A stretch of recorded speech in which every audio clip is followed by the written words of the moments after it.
Let's have a look. Good evening if you're coming in. Day one. Rock and roll. Give me a 1 if you can hear me in the comments. Give me a 1 if you can hear me. Let's just check we are live. If you're live, put a 1 in the comments if you can hear me okay. If you're on replay, drop a replay. And let me know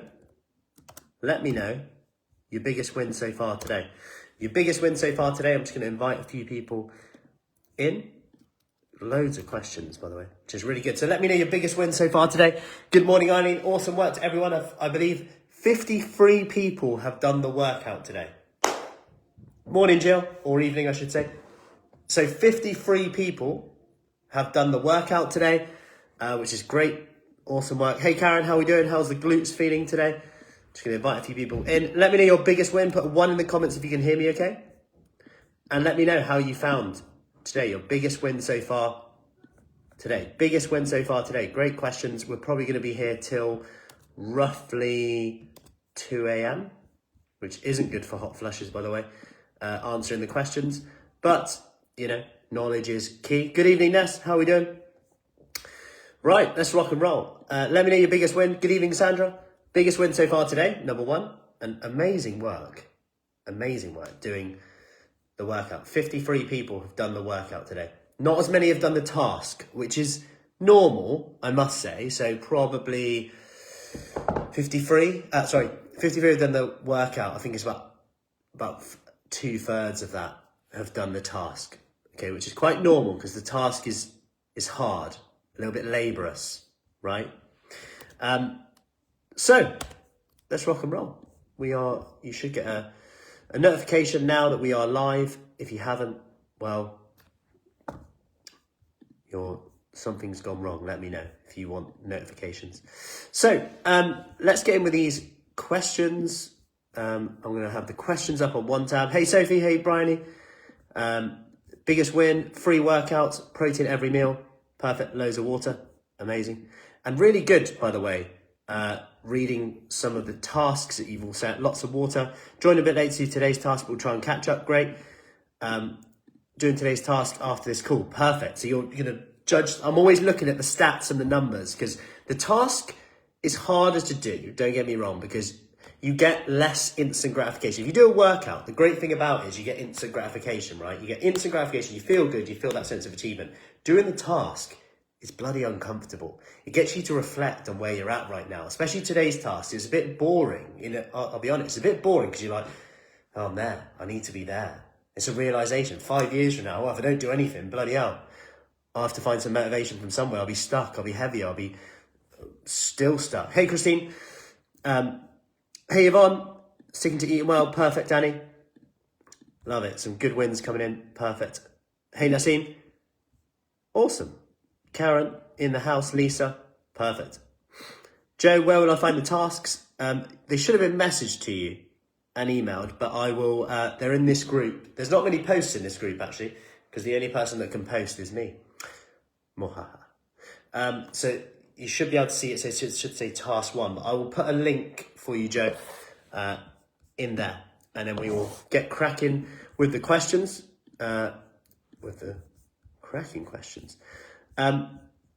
In fact, Joe, let me send you this now.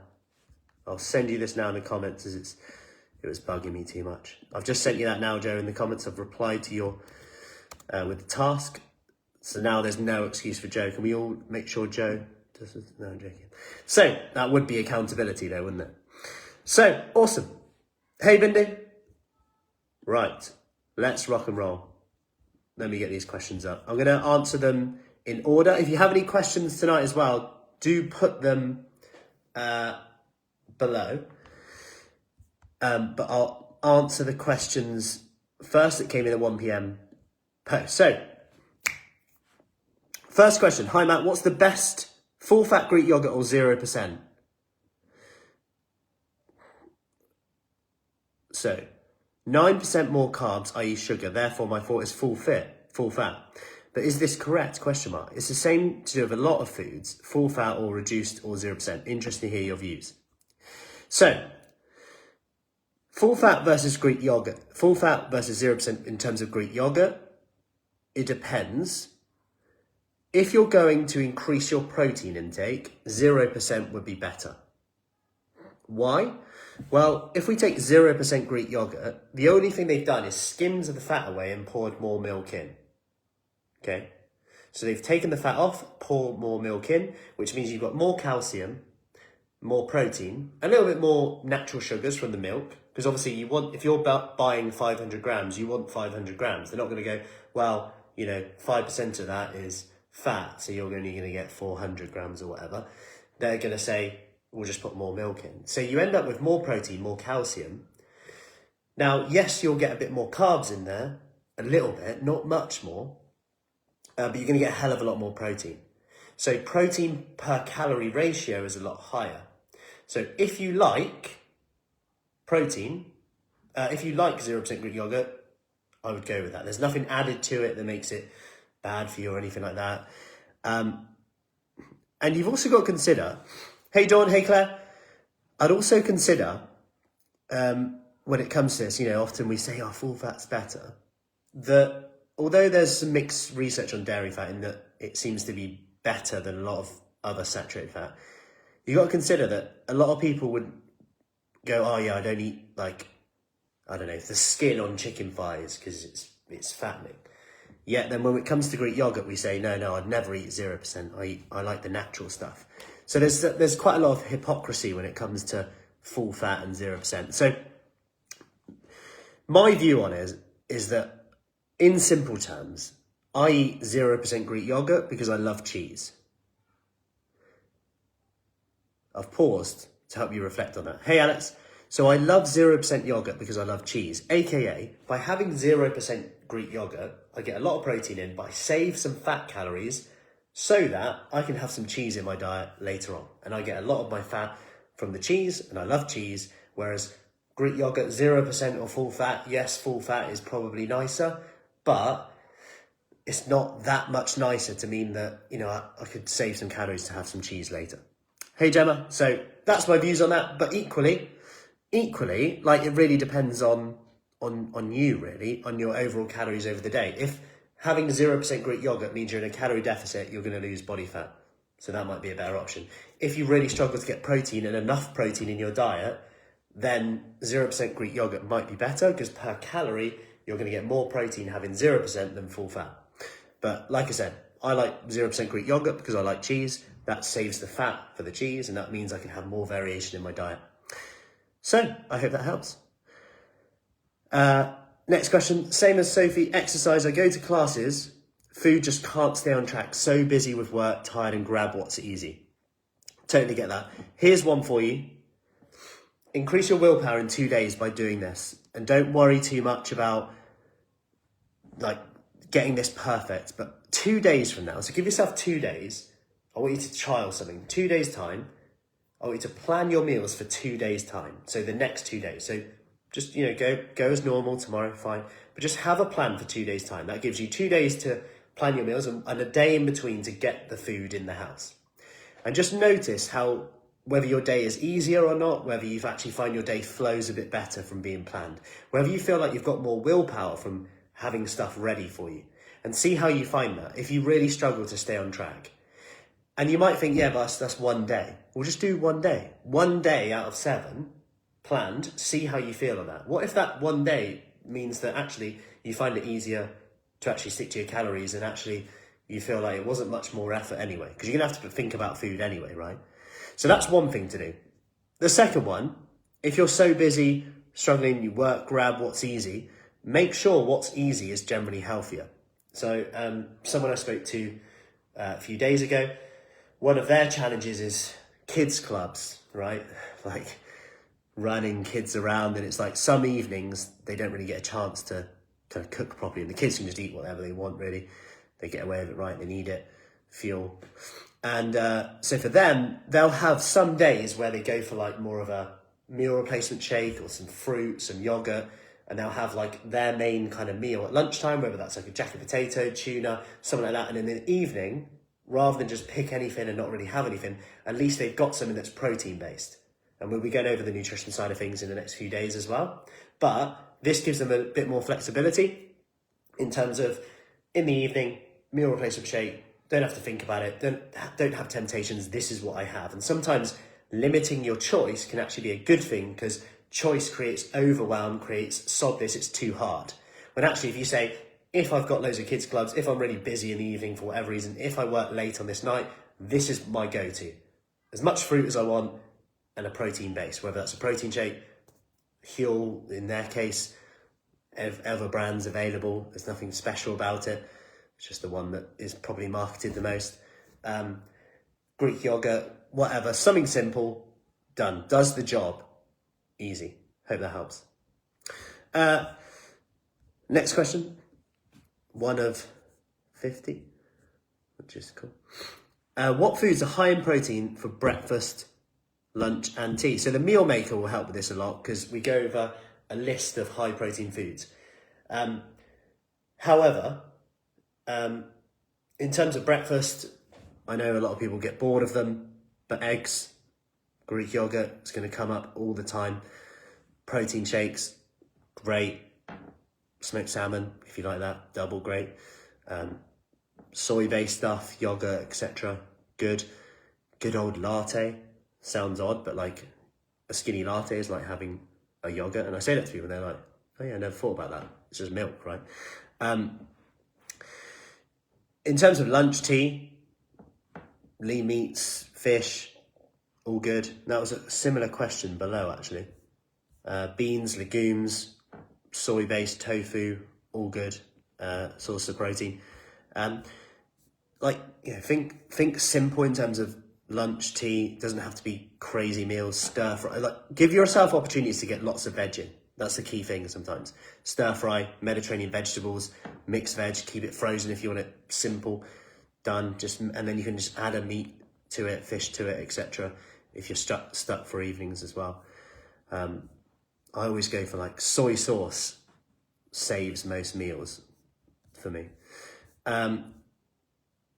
Yeah, all good. So lots of options. We will cover the nutrition in a bit more detail as well, so that's good. Christine, I watched the first bit of task and we'll do exercise before bed. Oh, you did the opposite way. Good work. So a lot of people do the exercise and they'll go, oh, I'll do the task late, and they didn't do it because it's harder, like I said. Only home, but we'll catch up, ready for your live at 8. On the go breakfast ideas. So overnight oats, boiled eggs, fruit.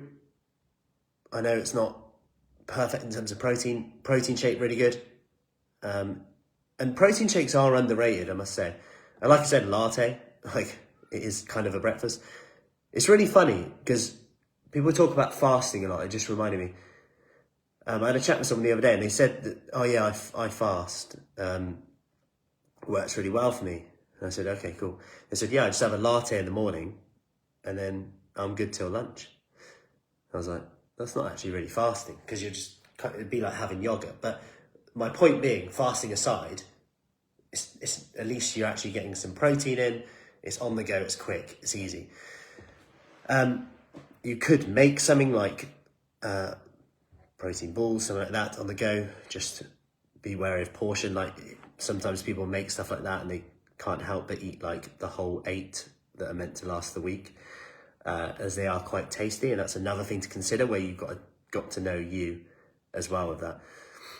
If you are on the go though, like good old fruit is quite a good tool, is what I would say. But if you can get to where you're going to go and have like a nice breakfast, then that's a good idea as well. So say you're like, don't think that you have to eat breakfast when you wake up. It's just breaking the fast. So if that's at 9 a.m. when you get to work, you can actually sit down and have like yogurt and actually sit down and be more mindful when you eat it. That's going to be more beneficial than probably just eating on the go. But yeah, something like a protein shake can be good as well with that. So that's all good. Let me just get the questions up. Let's see. Bacon and eggs. Yes, that is a all good breakfast, by the way. Joe, really pleased with my day. In regards to food, perfect. Cool. Perfect. Right, next question. Let's get these up. Rachel, if exercising in the evening around 7ish, is it best to eat before or afterwards? So if you're eating at 7 p.m, You're likely to be fueled already for the workout from eating during the day anyway, so you wouldn't really have to worry about like whether you've eaten enough. So it really comes down to digestion. Like if you finish work and you eat, do you feel quite sluggish after that? Would you prefer to just train and then eat afterwards? Like me personally, I would eat afterwards, because I would feel a bit more sluggish after that, but that's just my preference. Equally, some people would need like 2 hours to digest the food. So if they're like, say they finish work and they get back at 6 p.m, but their workout's at 7, it might mean that they don't even work out because they're like, oh, I can't work out tonight because got to eat before to fuel it, but it takes 2 hours to digest, so there's no time. Actually, the most important thing is you just get the workout done. So whatever suits you really, it won't really make a difference at that time. So that's all good. Sam, what sort of things can I do at the end of a long working day to help reduce my menopausal joint pain? Good question. So question would be, does it flare up throughout the day? If yes, is it something that you are doing? Any particular joints? Is it linked to arthritis? Are you doing the basics in on here, such as vitamin D? Are you taking any anti-inflammatories as well? Like, are you getting enough omega-3 in your diet, or are you supplementing with it? So whether that's oily fish or taking omega-3, they can be good for joints and joint pain. In terms of exercise, if you are doing quite impactful exercise, it might be worth looking at low impact and seeing if that makes a difference. So if you're like running a lot, or if you do running or anything like that, it might be worth looking at, okay, if I stick to more low impact resistance exercise, a bit like we did today, does that help with kind of the pain management side of things as well? There'd be a few things to look at. And then ultimately aiming to build muscle, because muscle is protective of joints. So resistance exercise, adding your protein intake, kind of coming back down through to that as well, would be what I'd recommend. But kind of short term, you could look at like anti-inflammatories like turmeric as well to take down some inflammation, which might help. If it is arthritis, you could look at like some of the trigger foods in terms of some of the research. Like if you look at osteoarthritis, we know that weight loss is linked with helping with that, but also there may be some foods that are linked with it, like tomatoes, for example, some FODMAP foods as well that can potentially make symptoms worse. So that might be something to look at with that. Let's have a look. Lydia, I think some of my questions are maybe too medical, but I'm keen to know more about PCOS and menopause. So PCOS, if you have not explored inositol, so myo-inositol, I would definitely like share that with GP consultant and say, you know, will this help in terms of that? For sure. So myo-inositol for the PCOS, that helps with insulin resistance and potentially testosterone levels as well. Yeah, the research on that is really good. So that'll be one part on there. The next part, is there any literature, re comorbidity and or differential diagnosis and the risk benefits of remaining on combined bill in my 40s? Any advice? Okay, I'll break that down. So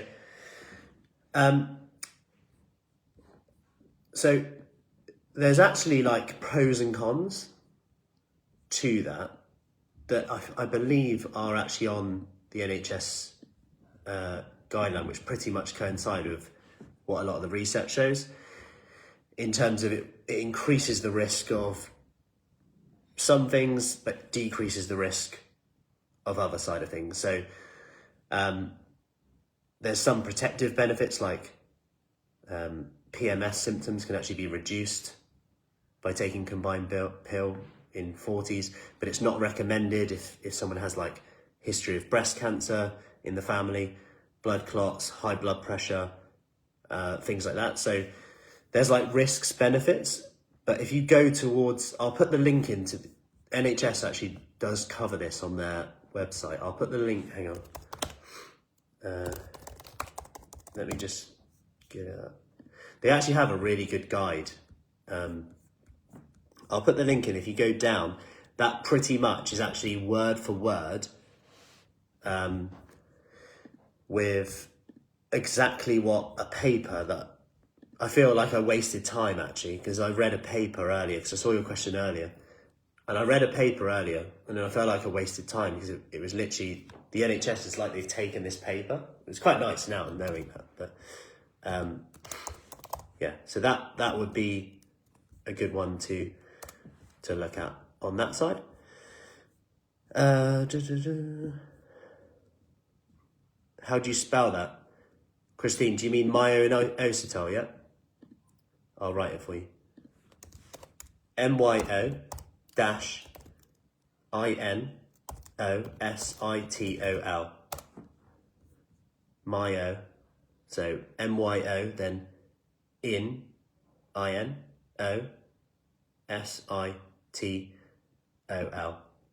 Make sense? I'm with you on the joints, on my feet a lot, on my lower back and hips, knees busted. Yeah, so same would apply to that. Jan, technophobe here, how does this session work? So this session, ask questions in on here. So someone did ask this earlier. When I say like, hey Catherine, hey Julianne, hey Christine, I can't actually see you. So someone asked me earlier if I can actually see you and how do they, I can't see you, by the way, just so you know, just in case you're like, bloody hell, I'm just trying to make some dinner here. Yeah. But actually, I can see you. So put down that biscuit and just go for the water. Is that water in there, Emma? Yeah, good. Emma, confused about zero-fat yogurt, as I thought it had additives that are bad for you, whereas full-fat yogurt doesn't. No, so if you go for just your standard Greek yogurt or natural yogurt, the only difference is they've just skimmed the fat away. So think of it as skimmed milk, semi-skimmed milk, full-fat milk. Like skimmed milk doesn't have any additives in, it's just they've taken the fat out of it. That's the only difference. So in essence, you're actually getting more calcium, more protein, more vitamin D. So you're actually getting more value for money, actually. Technically, the food manufacturer is missing out by giving you 0% Greek yogurt because they're having to use more. I'm surprised it's not more expensive. I don't really get how it's the same price, actually, because they're just using more milk. I don't know what they do with the fat. Anyway, does anyone know? One of life's mysteries. So back to the question. Got a detour there, didn't we? Back to Lydia's question. Any advice help with brain fog? Also welcome. How to treat, but also how to tell if it's related to peri or just one or more. Stress, trauma, getting older. It is difficult to know the difference, right? But it can be due to hormonal changes, and it's worth probably getting checked out as always in terms of hormonal levels. But fitness-wise, what do you mean by strength training? Bodyweight exercises. Yeah, bodyweight exercises are good. Osteoprevention, or does it need to be bigger, heavier, more targeted? So ideally, you want a bit of a kind of combination. So if you look at the government guidelines, they recommend 2 times strength exercises a week. So that would be like resistance, whether that's like body weight, like push-ups. It doesn't have to be like heavy weights, because heavy is relative to you, right? But that could be squats, things like that. And then the key thing is that you progress over time. So if you're doing squats, the first step would be trying to squat as deep as you can without aggravating your knees, right? Once you get to a level where you're like, no, if I go deep in that, it just hurts my knees. Fine, leave it there. Then after that, can we add a bit of resistance to it? So we're progressing over time. That would be kind of a good way to look at that. Another thing to do if you're just looking to add in sporadic is like things like the ski sit. So sitting against the wall. I'll put a link to this actually. Sitting against the wall, seeing how long you can do for. So squatting against the wall, 1, takes pressure off your knees. 2, you move your shoulders back. 3, there's less room for error. You're not just up and down. You can control it. You can dig your heels in. You can think about your breathing, your movement. Hence why it's got such good research in terms of blood pressure as well. Yep, that is that one. All good. Perfect. Yes, an alternative to squats would be great. Cool. So Christine, on there, let me put the link in actually, one sec. I'll put the link into the step. I did a little bit of a step workout. It's got lots of different variations in as well, which I definitely think will be a good one. So there's 6 different exercises you can do literally with your stairs at home, which still strengthen the legs, but will be a lot lower pressure on your knees. So I'll put that, I'll just reply to you in there actually, Christine. So alternative to squat, and you might start the first one like that. That's fine. Cool, that's that. And yeah, a lot of people have found that one helpful actually. Yeah, cool. Perfect. So, next question. Let me get these back.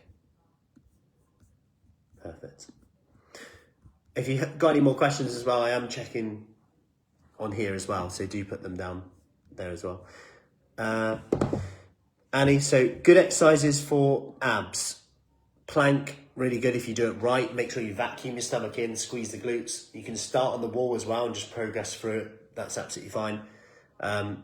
Core ab exercises, like remember that squats still do it. Like resistance exercise in general still does it because you're keeping your form right. You're doing it safely, slowly, effectively, thinking about the muscle you're working. That's really key when you're doing it. So don't think you have to be doing sit-ups. In fact, I would say sit-ups are probably one of the lesser effective because it's so hard to do correctly, if I'm honest.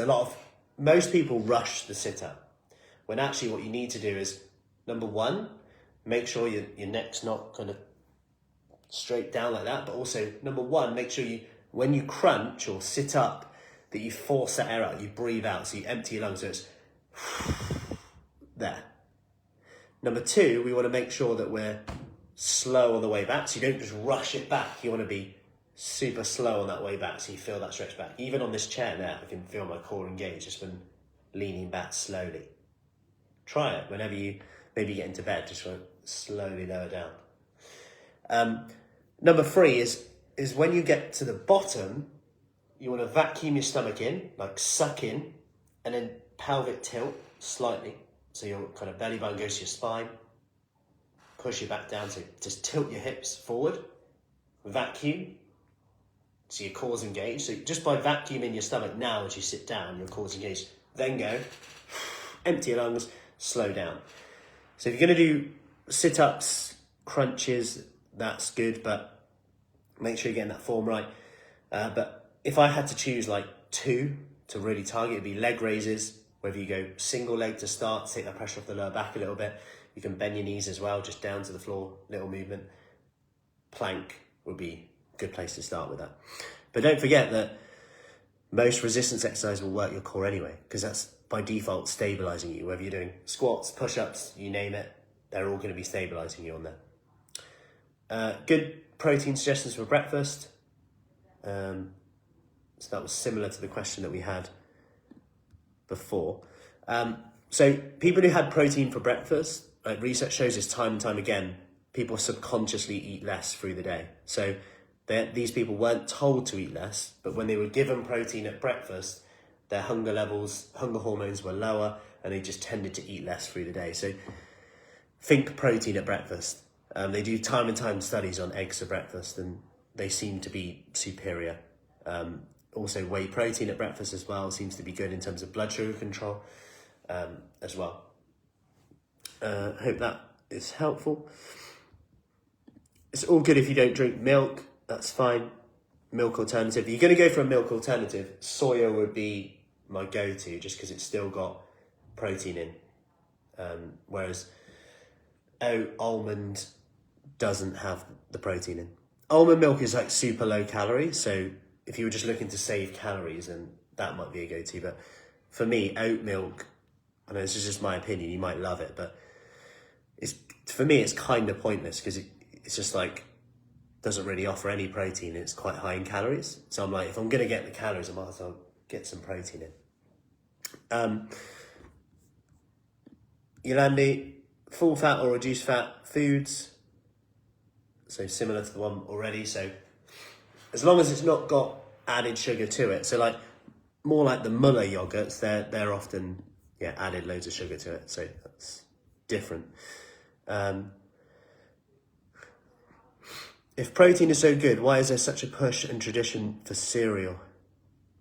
Good question. I think probably because it's cheap. And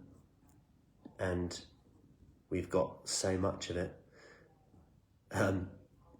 Probably because it's quite bonkers, the cereal. That's a good question. I know that there's a lot more that goes into food recommendations than just nutrition, but it's also, how do you feed a population and avoid deficiency? Like cereal, if you think about it, is just dried food with zero nutrition in it, really. But they can fortify it, aka add a multivitamin to it, which is what they do. So when you see like, eat your Cheerios to get your vitamin B and your iron, it's a bit like saying, eat a biscuit and take a multivitamin to get your iron and vitamin B. Yeah, so it's quite an interesting one when you think about that. Like, it is just fortified, which on one hand is good because it means that people who maybe aren't even really bothered about looking into nutrition can just have a bowl of cereal and at least they're getting some vitamins in without even taking a multivitamin. But on the other hand, it's like if that's being pushed as healthy, are people then going, I'm being healthy, I'm having cereal and my good intentions may be stolen. I'm no longer eating an egg or whatever, or yogurt and fruit because I'm worried about the fat in egg or whatever. Yeah, that's an interesting one. But yeah, if you is it Kellogg's?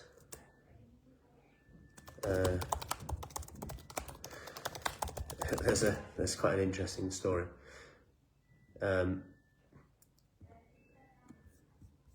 What?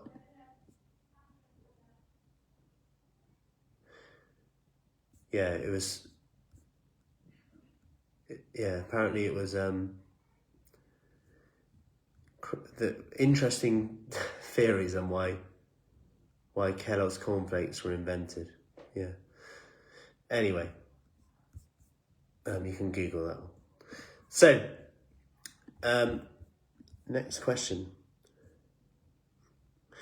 Yvonne, 63, post-menopause, fast 2 days a week, 16/8. I find this helps to maintain a good weight. Is this a good thing? Also, can you fast more than twice a week? So, if you find that helps you and you're getting good results from it, kind of keep doing it. I can't really, even if the research says fasting isn't good, but if it's working for you, remember there's always it's always like a bell curve, right? Like research is a bell. So there's outliers. The majority of people sit in here, but the outliers go out here. So even if there's evidence that suggests 3 meals a day is better, that doesn't mean that fasting doesn't work. Especially 16/8. It's not like totally extreme. Like it's not like you're having it's not like you're doing it every day. You're doing it 2 days a week. So, I mean, that's fine. If you did it more than that, you'd probably have to test it and see, okay, does that mean that you binge a bit more? Does that mean that you feel restricted more? They're the questions that I would say on that. So, but whatever you do, I'd keep it quite consistent so you can really test things. But yeah, the research is quite interesting with fasting versus not fasting. So it seems to show that in terms of people sticking to calories, there's no real benefit either or. It kind of comes down to personal preference on that. In terms of if you were going through the menopause, potentially 3 meals would be better than fasting.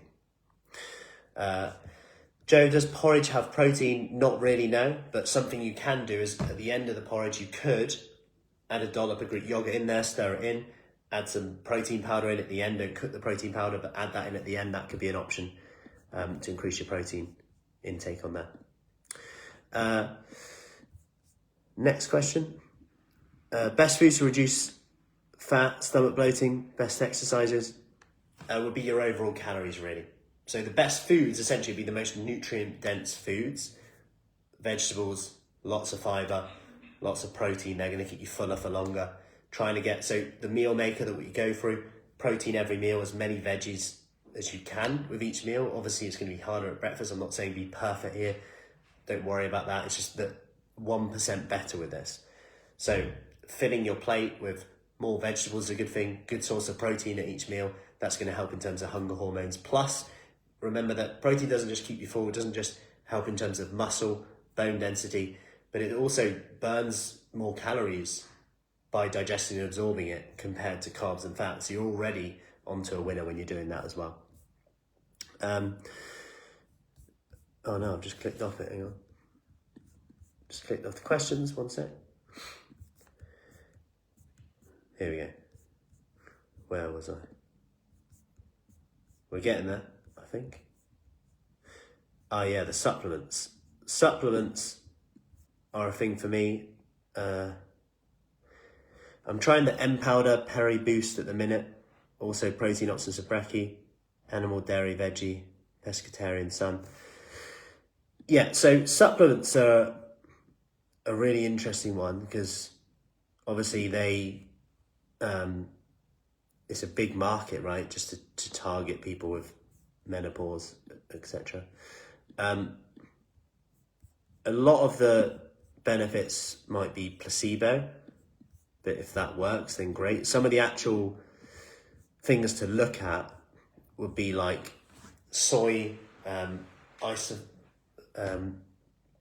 flavonols would probably be one good thing to look at. Magnesium, vitamin D would be good to look at in terms of that. Vitamin E in terms of hot flashes, potentially. And there's some with like high dose omega-3 as well. So it really depends on why you're taking it, I would say. Like what's the aim of taking the supplement? Then you can look at, okay, what vitamin potential do I need from that? Would be the best way to look at it for me, rather than just go, hopefully this is going to help with what is what I would ask to that. What are your thoughts on taking these super green gut supplements that are having a lot of press? Clean greens.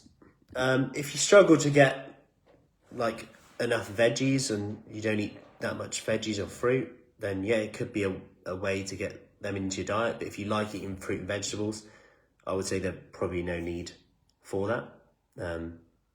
So yeah, that's kind of down to your overall diet, really with that. I do have a few of you have asked for breakfast ideas. I'll put a little breakfast plan in here as well, just in the comments, so you can have a look at that. So if you look in the comments any second now, you'll see there's a plan with 28 days of breakfast ideas that will help in terms of getting protein in as well. So 28 days of breakfasts. There you go. That's in the comments. I hate steamed veg, so I have soups and add passata to my veg for flavour. Yeah, that's absolutely all good. That's a great thing to do, that. Yeah, perfect. However you like your veg, doesn't really matter. So Chrissy, vegetarian, No fish, not really keen on eggs, aim for 2 a week. Portion size and protein value of other foods, please. Also resistance exercise. Yeah, so we spoke about this earlier actually. So for Chrissy, a good way to look at this, she didn't want to use an app. It's not really, you can use an app like MyFitnessPal, something like that, or we have an app as well. Or you could simply just go, right, if you want to know the protein value of certain foods, just Google like protein in 2 tablespoons of lentils and it'll actually just give you it. It's the beauty of Google these days. And then if you keep a food diary, you can start looking at your protein intake. And we go over protein intake. If you wanted an actual number, if you say 1.2 grams per kilogram of your body weight a day, so 1.2 grams of protein per kilogram of your body weight. So if you weigh 100 kilograms, that's 120 grams of protein a day. Then if you wanted per meal, to be a bit more kind of precise, 0.4 to 0.6 grams of protein per kilogram of body weight per meal, roughly. That'd be a good one. Or you could just use a hand-sized guide, that much protein every meal.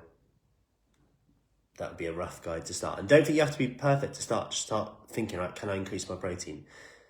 As we'll go through on the week.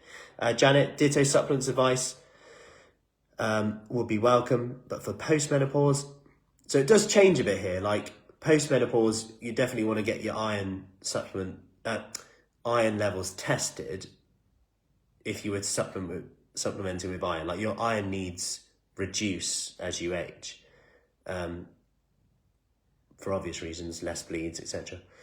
So I wouldn't just like go crazy with iron or anything like that. But really you want to be looking at, okay, what's the key part on here? And you want to thinking kind of bone health, right? Muscle loss, in terms of quality of life, they're two quite key things, right? If you can avoid breaks, if you can keep as much muscle as possible, that's going to protect your joints as well.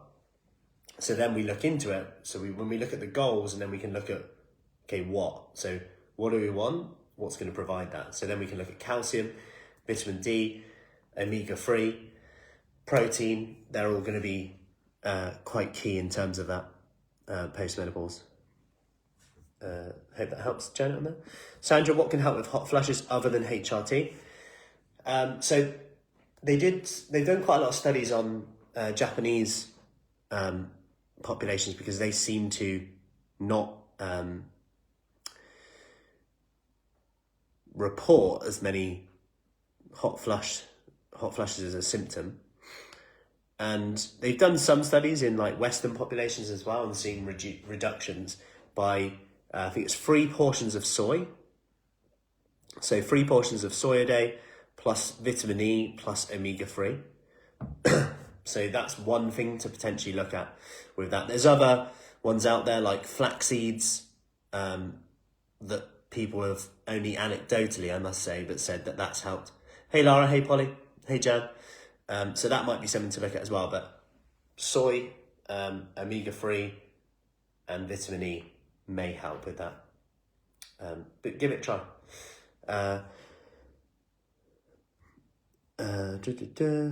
I get lost in the world of which supplements will be best for me to take. It will be good to understand what is recommended for perimenopause. So again, it does depend on what you want to get from it. Like the ones that I've said, vitamin D, definitely, it's for everyone. Magnesium might be one that you want to consider. Creatine, potentially in terms of muscle as well, in terms of energy production as well. Then other than that, if it depends on kind of the symptom you're looking at, really. Brands is a difficult one, if I'm honest, but there are so many out there. But yeah, it does depend on what's the kind of main goal on this. Lisa, 3 p.m. cravings literally kill me. Where can I find good information on regulating my blood sugar levels through the day so I don't binge? I stop eating at 8 o'clock at night, then try and exercise in the morning fasted, apart from 1 black coffee. Then I break my fast at lunchtime. So it could be that you actually have a meal at 3 p.m. So if you like fasting for whatever reason, then fine. Could you just have your lunch at 3 p.m.? So you break your fast at lunchtime, you have your next meal at 3 p.m, then you have your evening meal. Or you could just try 3 meals a day. Have your breakfast, break your fast at like 9 a.m, 10 a.m, have your lunch, and see if that helps at the 3 p.m. Because you've got to consider if the fasting, yeah, sure, that might help you get into a calorie deficit in the morning, but then if at 3 p.m. you're overeating, is that then offsetting the calorie deficit that you created by fasting? So it might be that just simply switching to 3 meals is a way to regulate your blood sugar levels and stop binging. Does that make sense? Because you're also going to coincide then with getting bigger protein boluses at each meal. It could even be that your breakfast is like a double scoop of protein powder. So 1, it's low calorie, but 2, it gives you a big hit of protein, which we know helps control your blood sugar levels throughout the day because protein is insulinogenic. That means that protein stimulates insulin, but without raising your blood sugar.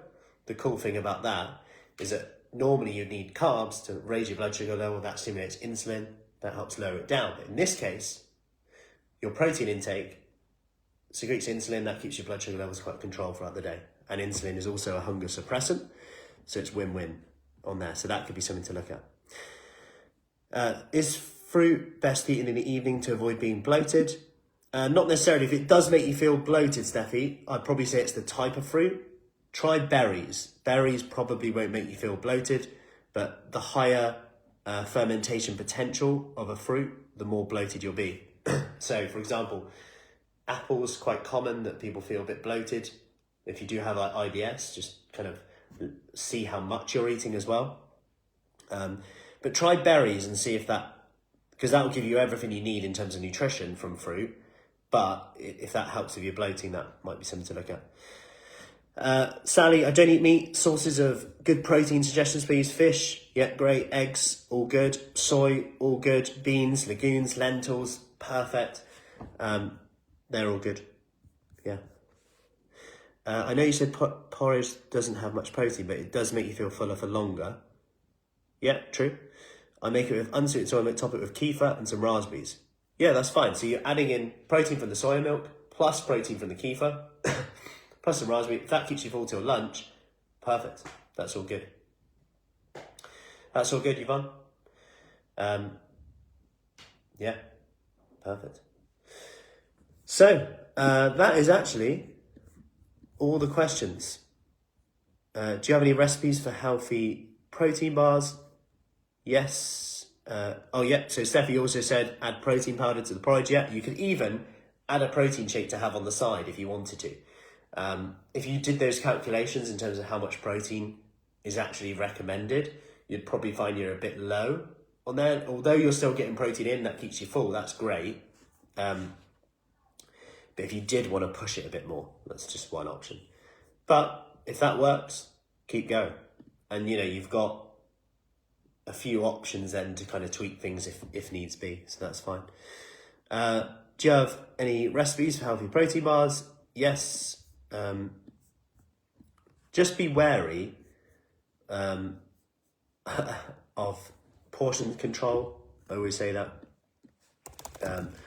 with protein bars. In terms of shop bought ones, I quite like grenade bars, or the PhD bars are quite good. But I will share a recipe pack. Let me have a look. Where are they? I will share a protein bar recipe that might help. I'll share that in the comments for you when I find that. Sure, I'll find it. Yeah, but lots of them.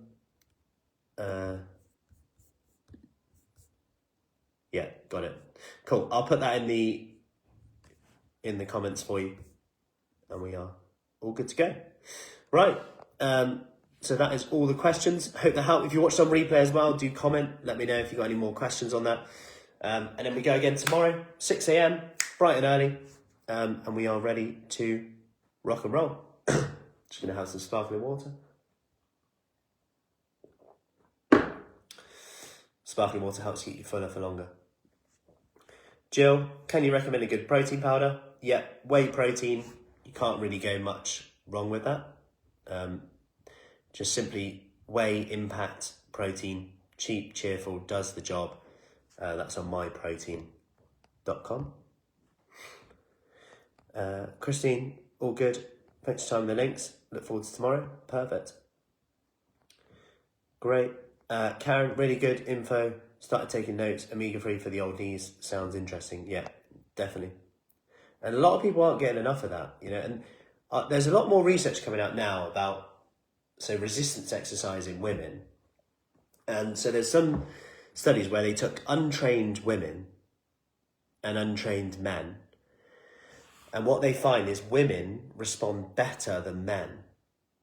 Which you could go, that sounds odd, but what they actually think is happening here is untrained women just haven't done as much resistance exercise in their life as definition of untrained men. So, because if you look at all the magazines, women's magazines over the years, what people have been told is like women are told to run and eat lettuce and men have been told to lift weights and eat steak. And actually, cumulatively over generations and time, that's probably had an impact, right, as well. And I wonder if that could have quite a massive impact if more women start doing resistance exercise as well and increasing their protein intake, which is all coming out now, right? You look at it now and it's like menopause, perimenopause, resistance exercise, protein intake is all just coming round and round, like everywhere you look. Strength training, bone density.